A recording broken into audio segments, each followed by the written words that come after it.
माझ्या सर्व माता भगिनींनो थांबा. जर तुम्ही या वटपौर्णिमेला नेहमीसारखीच घाईघाईमध्ये पूजा करणार असाल, बाजारातून वडाची फांदी आणून घरात खोचणार असाल आणि मनामध्ये लाखो रुपयांचे कर्ज घेऊन फक्त वरवर उपवास करणार असाल, तर हा व्हिडिओ आत्ताच बंद करा. कारण अर्धवट ज्ञानाने केलेली पूजा तुमच्या घरात सौभाग्याऐवजी अलक्ष्मी म्हणजे दारिद्र्य आणू शकते. हो माझ्या लाडक्या माता भगिनींनो, आजचा हा व्हिडिओ तुमच्या संपूर्ण आयुष्याचा टर्निंग पॉईंट ठरणार आहे. आजपर्यंत तुम्ही अनेक वटपौर्णिमा केल्या असतील, अनेक उपवास केले असतील, पण प्रामाणिकपणे स्वतःच्या मनाला विचारून सांगा, तुमच्या घरातील पैशांची चणचण संपली का? पतीचा व्यापार वाढला का? घरातील भांडणे थांबली का? नाही ना? कारण तुम्ही पूजा तर करता, पण वटपौर्णिमेच्या रात्री ब्रह्मांडात जी महाशक्ती निर्माण होते, तिचा वापर करून आपल्या घराचे नशीब कसे बदलायचे हे तुम्हाला कोणालाच माहीत नाहीये. जसं की तुम्ही थंबनेलवरती पाहिलंच असेल, की गरिबी कायमची दूर होईल चमत्कारी उपाय. हे वर्ष 2026ची वटपौर्णिमा एका अशा दुर्मिळ योगावर येत आहे, ज्या रात्री जर तुम्ही तो एक विशिष्ट दिवा मी सांगणार आहे तसा लावला, तर येत्या 21 दिवसांमध्ये तुमच्या घरात पैशांचे असे मार्ग मोकळे होतील, की तुम्ही स्वतः थक्क व्हाल. पण माझ्या प्रिय मित्रमैत्रिणींनो, तो दिवा साध्या कापसाचा नाही, तर त्यात तेल कोणते वापरायचे आणि सर्वात मोठे रहस्य, त्या दिव्याच्या खाली एक अशी कोणती गुप्त तांत्रिक वस्तू ठेवायची आहे, जी ठेवताच घराचे दारिद्र्य जळून खाक होईल. हे महारहस्य मी तुम्हाला आज या व्हिडिओमध्ये सांगणार आहे. मैत्रिणींनो, बघा, त्याआधी पूजेमध्ये महिला कोणत्या 5 भयंकर चुका करतात, ज्यामुळे पतीवर संकट येते, ते आपण पाहणार आहोत. व्हिडिओ 1 सेकंदही स्किप करू नका, कारण आज तुमची गरिबी कायमची संपणार आहे. माझ्या प्रिय माता भगिनींनो, आपण वडाच्या झाडाला केवळ एक वनस्पती समजतो, पण शास्त्रानुसार वटवृक्ष हे या पृथ्वीवरील सर्वात मोठे ऊर्जा केंद्र आहे. शास्त्र सांगते की वडाच्या मुळांमध्ये साक्षात भगवान ब्रह्मा, खोडांमध्ये भगवान विष्णू आणि फांद्यांमध्ये देवाचे देव महादेव यांचा वास असतो. म्हणजेच वडाची पूजा करणे तिन्ही लोकांच्या मालकांसमोर पदर पसरण्यासारखे आहे. पण यामागचे विज्ञान ऐकलं तर तुमचे डोके चक्रावून जाईल. निसर्गामध्ये वटवृक्ष हा असा एकमेव वृक्ष आहे, जो 24 तास प्रचंड प्रमाणात ऑक्सिजन आणि ओझोन वायू हवेत सोडतो.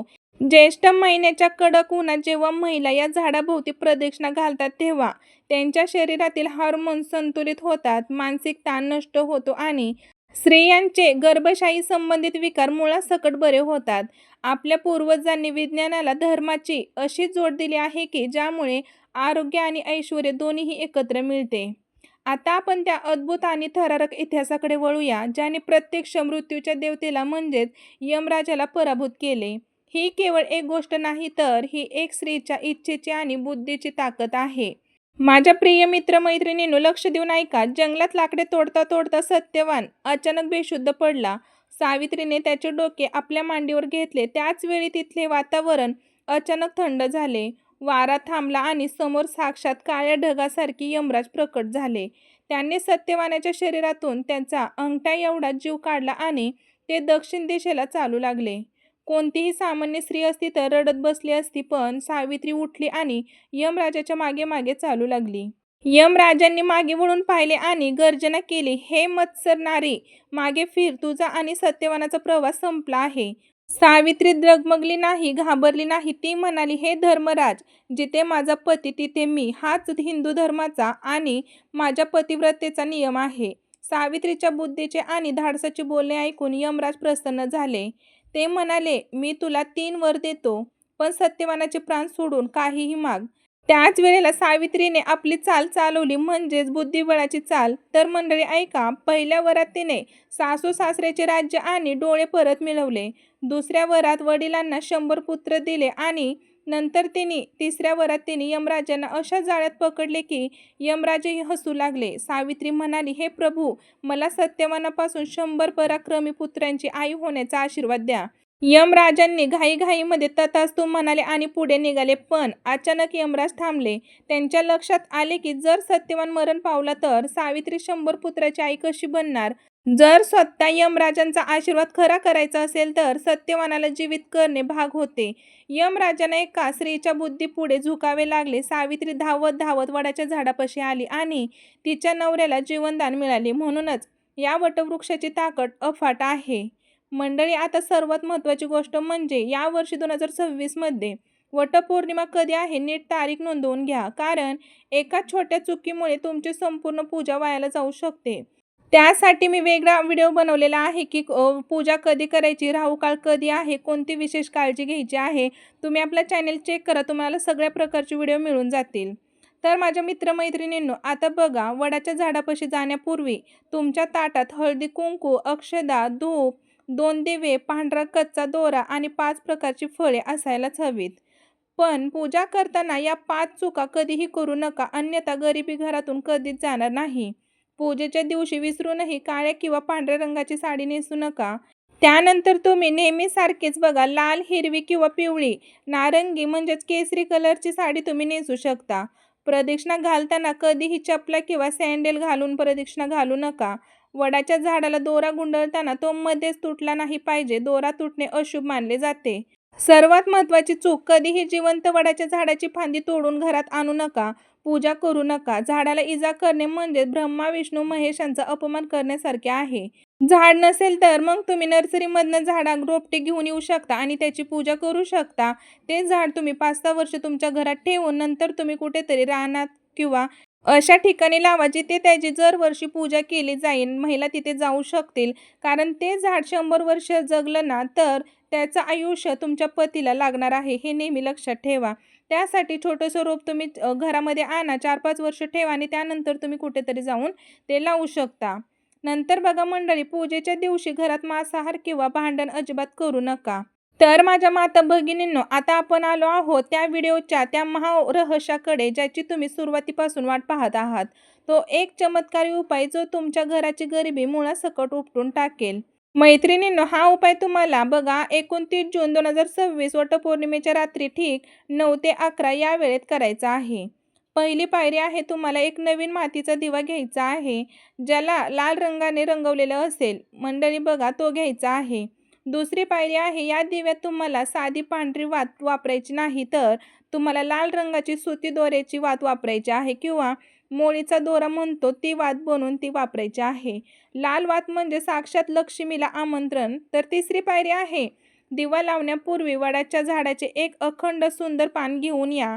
त्या पानाच्या सरळ बाजूवरती कुंकुमाने किंवा लाल चंदनाने श्री असं बीज तुम्हाला लिहायचं आहे, म्हणजेच लक्ष्मीचा बीज मंत्र लिहायचा आहे.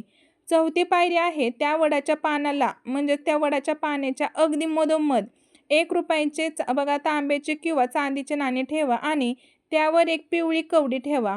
पाचवी पायरी आहे, आता तो लाल दिवा ज्यामध्ये गाईचे शुद्ध तूप असेल त्या नाण्याच्या बाजूला वडाच्या पानावर ठेवून प्रज्वलित करा. त्यानंतर मंडळी, दिवा प्रज्वलित केल्यावरती डोळे बंद करून ओम श्री ह्यू क्ली महालक्ष्मी नम या मंत्राचा 108 वेळा जप करा. आणि जर तुम्हाला तो मंत्र जमला नाही तर मग तुम्ही साधा कोणताही मंत्र जो तुम्हाला जमेल तो तुम्ही मंत्र बोलू शकता. आता बघा मंडळी, रात्रभर तो दिवा तिथेच जळू द्या. दुसऱ्या दिवशी सकाळी उठून ते वडाचे पान, ते नाणे आणि ती पिवळी कवडी एका लाल रेशमी कापडात बांधा आणि त्याची छोटीशी पोटली तयार करा. ही पोटली तुमच्या घराच्या तिजोरीत किंवा पैशांच्या कपाटात ठेवून द्या. वडाच्या पानातली विष्णूंची शक्ती आणि कवड्यातली लक्ष्मीची शक्ती तुमच्या तिजोरीला पैशांचे चुंबक बनवेल आणि तुमच्या गरिबीला कायमचं मुळासकट उपटून बाहेर फेकेल आणि तुमची गरिबी कायमची संपेल. जर तुम्हाला तुमच्या आयुष्यातील इतर समस्या संपवायच्या असतील तर पौर्णिमेच्या रात्री 3 झटपट उपाय नक्कीच करा. उपाय पहिला, पतीच्या व्यवसायात प्रगतीसाठी हळदी आणि पानांचा उपाय. वटपौर्णिमेच्या दिवशी दुपारी वडाचे एक गळलेले पान आणून स्वच्छ धुवा. त्यावरती शुद्ध तुपात हळद मिक्स करून पतीचे नाव लिहा आणि ते कपाटात लपवून ठेवा. पतीच्या कामातील सर्व अडचणी दूर होतील. उपाय दुसरा, घरातील आजारपण आणि नजरदोषासाठी लवंग कापूर उपाय. पौर्णिमेच्या रात्री 10 नंतर चांदीच्या वाटीत 5 लवंगा आणि 2 कापराच्या वड्या एकत्र जाळा आणि त्याचा धूर संपूर्ण घरात फिरवा. मैत्रिणींनो, घरातील नकारात्मक ऊर्जा आणि कटकटी एका रात्रीत संपतील. उपाय तिसरा बघा मंडळी, कर्जाच्या डोंगरातून मुक्तीसाठी पिंपळाचा उपाय. वटपौर्णिमेच्या दिवशी संध्याकाळी 6 ते 7 या दरम्यान एका तांब्यामध्ये पाणी घेऊन त्यात थोडेसे कच्चे दूध आणि साखर टाका. हे पाणी पिंपळाच्या झाडाच्या मुळाशी अर्पण करा आणि तिथे एक दिवा लावा. पिंपळावर पौर्णिमेला लक्ष्मीचा वास असतो. तुमचे कर्ज फिटण्याचे मार्ग मोकळे होतील. तर माझ्या मैत्रिणींनो, माझ्या माता भगिनींनो, आज आपण वटपौर्णिमा 2026चे संपूर्ण शास्त्र आणि तो चमत्कारी दिवा लावण्याचे महारहस्य पाहिले आहे. हा उपाय पूर्ण श्रद्धेने करा आणि तुमच्या घराचे नशीब बदलताना स्वतः उघड्या डोळ्याने पहा. तर माझ्या मित्र-मैत्रिणींनो, हा व्हिडिओ तुमच्या सर्व मैत्रिणींना, नातेवाईकांना WhatsApp ग्रुपवरती आत्ताच शेअर करा. कारण दुसऱ्याचे भले केले की आपलेही भले होते, असे स्वामी म्हणतात. व्हिडिओला एक लाईक करा आणि चॅनलला सबस्क्राईब करायला विसरू नका. तसेच कमेंट बॉक्समध्ये पूर्ण श्रद्धेने जय माता दी, जय लक्ष्मी, श्री स्वामी समर्थ लिहायला अजिबात विसरू नका. मंडळी, तुम्हा सर्वांना वटपौर्णिमेच्या हार्दिक शुभेच्छा. तुमचे सौभाग्य अखंड राहो आणि वटपौर्णिमेचे असेच भरपूर चमत्कारिक उपाय मी अपलोड केलेले आहेत, ते पण तुम्ही चेकआउट करा. तुम्हाला या सर्व उपायांचा बघा तुम्हाला निश्चित फळ मिळेल. कारण तुम्ही हे उपाय ह्या वर्षी करून बघा आणि पुढच्या वर्षी मला नक्की सांगा की ताई, तुम्ही सांगितलेले उपाय आम्ही सगळे म्हणजे यूज केलेले आहेत, आम्ही सगळे करून पाहिले आणि खरंच आमच्या आयुष्यामध्ये खूप फरक झाला आहे. कारण मंडळी, एक काळ माझा असा होता की माझी परिस्थिती खूप नाजूक होती. मी हे सर्व उपाय माझ्या आयुष्यामध्ये वापरलेले आहेत. मी पण असेच लोकांचे व्हिडिओ पाहत होते आणि खरंच त्याचा मला खूप फायदा झालेला आहे. आज माझी परिस्थिती खूप सुधारलेली आहे आणि अशीच सुधरत राहील. तर धन्यवाद मंडळी, तुमचा आशीर्वाद असाच राहू द्या. श्री स्वामी समर्थ.